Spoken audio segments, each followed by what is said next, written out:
नमस्कार, आपको स्वागत करना चाहते हैं विद्याघर नेपाल यूट्यूब चैनल पे। आज हम बात करेंगे फाइनेंस फंक्शंस के बारे में। खासकर फाइनेंस फंक्शंस को दो पार्ट में बांटा गया है।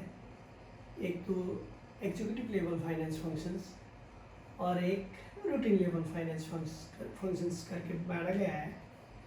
खास करके एग्जीक्यूटिव लेवल फाइनेंस फंक्शंस हुआ, मैनेजरियल लेवल फाइनेंस फंक्शंस और टॉप लेवल फाइनेंस फंक्शंस, ये कोई भी ऑर्गेनाइजेशन के हायर लेवल के ऑफिसर लोग परफॉर्म करते हैं और इनके अंदर 4 डिसीजन खास करके रहते हैं। जैसे आपको पिक्चर पे दिखाया गया है, टॉप लेवल या मैनेजर लेवल फाइनेंस फंक्शंस पे एक इन्वेस्टमेंट डिसीजंस दिखाया गया है, दूसरा फाइनेंसिंग डिसीजंस, तीसरा डिविडेंड डिसीजंस और चौथा वर्किंग कैपिटल मैनेजमेंट डिसीजंस और लिक्विडिटी डिसीजंस बोल के 4 पार्ट में डिवाइड किया है। आपको बताया गया है फाइनेंस के फंक्शंस को 2 पार्ट में डिवाइड किया है, एक मैनेजरियल लेवल फाइनेंस फंक्शंस, एक routine level finance functions. Managerial level finance functions को ऐसा करके 4 भाग में डिवाइड किया है। इसमें हम बात करेंगे इन्वेस्टमेंट डिसीजन क्या है, या टॉप लेवल फंक्शंस पे इन्वेस्टमेंट डिसीजन क्या है। कभी भी फाइनेंस कहता है कि कोई भी फॉर्म को पैसा चाहिए तो फॉर्म को पैसा मैनेजमेंट करने का काम फाइनेंस करता है। हम आप इसके बारे में पहले के वीडियो में बात करके आए हैं। तो इन्वेस्टमेंट डिसीजन क्या आता है दोस्तों कि पैसा तो लिमिटेड रहता है, जितना पैसा है उसमें से हमारे पास इन्वेस्टमेंट करने के लिए तो अल्टरनेटिव बहुत ज़्यादा है। मान लीजिए आपके पास 1 लाख रुपए है तो 1 लाख रुपए क्या करेंगे आप? चाय दुकान खोलेंगे, कोई स्टूडेंट के लिए बुक शॉप खोलेंगे, बर्गर दुकान खोलेंगे, या कहीं पे आप छोले भटूरे दुकान खोलेंगे, या 1 लाख रुपए म्यूचुअल फंड पे लगानी करेंगे। बहुत ज़्यादा ऑप्शन है। तो हम क्या बता सकते हैं कि इन्वेस्टमेंट डिसीजन वो डिसीजन है जो हमारे पास बहुत सारे अल्टरनेटिव्स रहते हैं, उनमें से सबसे अच्छा अल्टरनेटिव्स कौन सा है, सबसे अच्छा प्रपोजल कौन सा है, वो डिसाइड करने का जो काम करता है वो इन्वेस्टमेंट डिसीजन करता है। The decisions refers to the selection the best alternatives from the different available alternatives. आपको दिखाई दे रहा है, यहाँ पे लिखा है हमारे पास बहुत ज़्यादा प्रपोजल है, उनमें से कौन सा प्रपोजल हम एक्सेप्ट करें जिसमें हमें ज़्यादा से ज़्यादा फ़ायदा हो। ये काम कौन करता है? इन्वेस्टमेंट डिसीजन करता है। दूसरी सब तरह से देख सकते हैं कि हमारे पास इन्वेस्टमेंट करने का 2 आइडिया और रहता है। एक तो लॉन्ग टर्म इन्वेस्टमेंट रहता है और दूसरा शॉर्ट टर्म इन्वेस्टमेंट रहता है। मान लीजिए 1 लाख रुपया था, हम स्टूडेंट के लिए बुक शॉप खोल रहे थे, सारा हमने क्या कर दिया, वो बुक रखने के लिए बनाने वाला रैक में हमने खर्च कर दिया। अब बताइए बुक कहाँ से ले आएंगे, कॉपी कहाँ से ले आएंगे, पेन कहाँ से ले आएंगे? तो हमें क्या करना चाहिए? 20-30 हज़ार का रैक बनाना चाहिए, 70-80 हज़ार का क्या करना चाहिए? बुक ले आना चाहिए, कॉपी ले आना चाहिए, ताकि हम स्टूडेंट को बेच सकें। इसी हिसाब से कितना पैसा, जितना फंड हमारे पास है उसमें से कितना फंड हम लॉन्ग टर्म पे एसेट्स पे ऐसे इन्वेस्ट करें, कितना पैसा हम शॉर्ट टर्म एसेट्स पे इन्वेस्टमेंट करें, कितना पैसा हम फिक्स एसेट्स पे इन्वेस्टमेंट करें और कितना पैसा हम करंट एसेट्स पे इन्वेस्टमेंट करें। ये निर्णय भी कौन लेता है? इन्वेस्टमेंट डिसीजंस लेता है। एक आदमी देखिए यहाँ पे सोच के चल रहा है, टीन है उसके पास, ये उसका पहला वाला बिजनेस था, सोच रहा है नया बिजनेस डालूं, नहीं, जो पहला वाला बिजनेस है उसको मॉडर्नाइज करूं या ये वाला पुराना वाला बिजनेस करूं। ये 3 में से अब देखिए, न्यू बिजनेस स्टार्ट करूं, नया कोई बिजनेस करूं, जो एग्जिस्टिंग है उसको एक्सपांसन करूं, या जो एग्जिस्टिंग है उसको मॉडर्नाइजेशन करूं। ये डिसीजन लेना है इसको, ये इन्वेस्टमेंट डिसीजन के पार्ट में रहता है। ये पिक्चर आपको दिखाई दे रहा है जो आपको इन्वेस्टमेंट डिसीजन मज़े से जानकारी करवा रहा है। तो हम क्या कर सकते हैं कि इन्वेस्टमेंट डिसीजन वो डिसीजन है जो हमें बाज़ार में बहुत ज़्यादा अल्टरनेटिव्स हैं, उसमें से कौन सा अल्टरनेटिव्स हमारे लिए या कौन सा प्रपोजल हमारे लिए बेस्ट है, जैसे कि वो डिसीजन लेना है तो इन्वेस्टमेंट डिसीजन हो गया दोस्तों। वैसे दूसरा रहता है फाइनेंसिंग डिसीजन। आपको मालूम है फाइनेंस क्या करता है कि ऑर्गेनाइजेशन को या बिजनेस हाउस को जितना भी पैसा चाहिए उसको मैनेजमेंट करना है, लेकिन मैनेजमेंट करने के लिए भी बहुत सारे टेक्निक रहते हैं। एक तो हम सारा उधार ले सकते हैं, ऋण ले सकते हैं दोस्तों से, बैंक से, या आप जानिए बॉन्ड से, डिवेंचर से, सारा पैसा ऋण में ले सकते हैं, या सारा अपने पास जो पैसा है उसको इन्वेस्टमेंट कर सकते हैं, ऋण ही नहीं ले। देखिए यहाँ पे दो टेक्निक दिखाए हैं, एक तो डेब्ट दिखाया है जो सारा ऋण है, एक है इक्विटी जो अपने पास सारा है वो लगानी कर दिया। लेकिन अभी जाके मॉडर्न टेक्निक क्या है, इसमें से ऋण भी थोड़ा ले, इक्विटी भी अपना डाले, उसे जी हम बोलते हैं मिक्स कैपिटल इन्वेस्टमेंट डिसीजन। अर्थात हम सारा इक्विटी से ले तो इक्विटी कैपिटल डिसीजन हो गया, सारा डेब्ट से ले तो डेब्ट कैपिटल इन्वेस्टमेंट हो गया। तो हम दोनों में से थोड़ा थोड़ा ले, अपना भी थोड़ा डालें, बैंक से थोड़ा ले, तो मिक्स कैपिटल इन्वेस्टमेंट डिसीजन हो गया। तो फाइनेंसिंग डिसीजन ये डिसीजन है कि हम ये कैपिटल डिसीजन से भी ऑर्गेनाइजेशन के प्रॉफिट पे बहुत ज़्यादा इफेक्ट रहता है। तो ये डिसीजन बहुत बड़ा डिसीजन है। अगर हम सही तरह से निर्णय नहीं लेंगे तो हम इसमें से इक्विटी लगाएंगे भी तो अपना इक्विटी का भी रिटर्न नहीं कर पाएंगे, और डेब्ट सारा लेंगे तो हमारा इन्वेस्टमेंट प्रॉफिट या हमारा सेल्स या हमारा कैश फ्लो ये डेब्ट के लिए सही है कि नहीं, उसको पेमेंट कर पाएगा कि नहीं, ये भी जान नहीं पाएंगे, तो फिर हम दिवाला निकल जाएगा।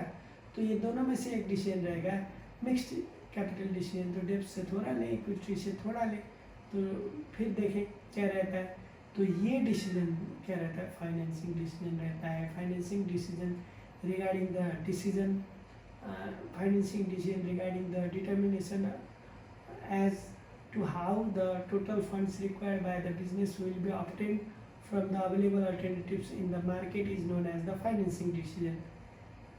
Therefore, deciding upon whether to use the capital, equity capital, debt capital or mixed capital to finance the project is the important aspect of the financing decision. आपको बताया गया है कि फाइनेंसिंग डिसीजन महत्वपूर्ण डिसीजन है जिसमें से हम किससे कैपिटल लें, रिटेन अर्निंग से लें, इक्विटी से लें, प्रीफर्ड स्टॉक से लें, डिवेंचर से लें, लॉन्ग टर्म लोन से लें, कहाँ से लें, ये डिसीजन जो करना है वो उसे कहते हैं फाइनेंसिंग डिसीजन।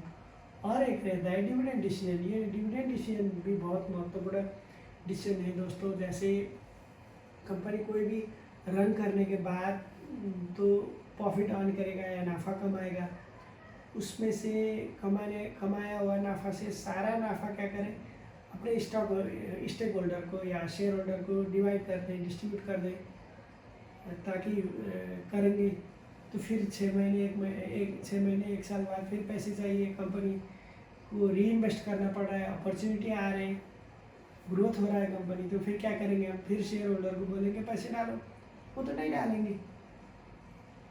और मान लीजिए जितना पैसा कमाया था सारा बांट दिया, नेक्स्ट ईयर कंपनी नाफा ही नहीं कमा रहा है, अब बांटेंगे क्या, शेयर होल्डर को कुछ नहीं देंगे तो फिर शेयर होल्डर आपको ऑब्वियसली वहाँ से हटाएंगे क्योंकि आप अच्छा परफॉर्मेंस नहीं कर रहे हो, ये भी हो सकता है। तो ऐसे बहुत सारे अल्टरनेटिव्स, बहुत सारे ऑप्शन रहते हैं। तो क्या होता है दोस्तों, जितना कमाया हुए है उसमें से कुछ शेयर होल्डर को बांटा जाता है जिसे हम डिस्ट्रीब्यूटेड प्रॉफिट, डिविडेंड, जिसको बांटने वाला अमाउंट को डिविडेंड कहते हैं, और कुछ पैसा कंपनी में रिटेन किया जाता है। रिटेन मतलब आपको है, रिटेन मतलब खोसना है, रिटेन मतलब उसे छीनना है, कुछ पैसा हम क्या करेंगे कंपनी में रखेंगे जिसे हम रिटेन अर्निंग कहते हैं। तो जितना भी कंपनी ने प्रॉफिट कमाया है उसमें से कितना पैसा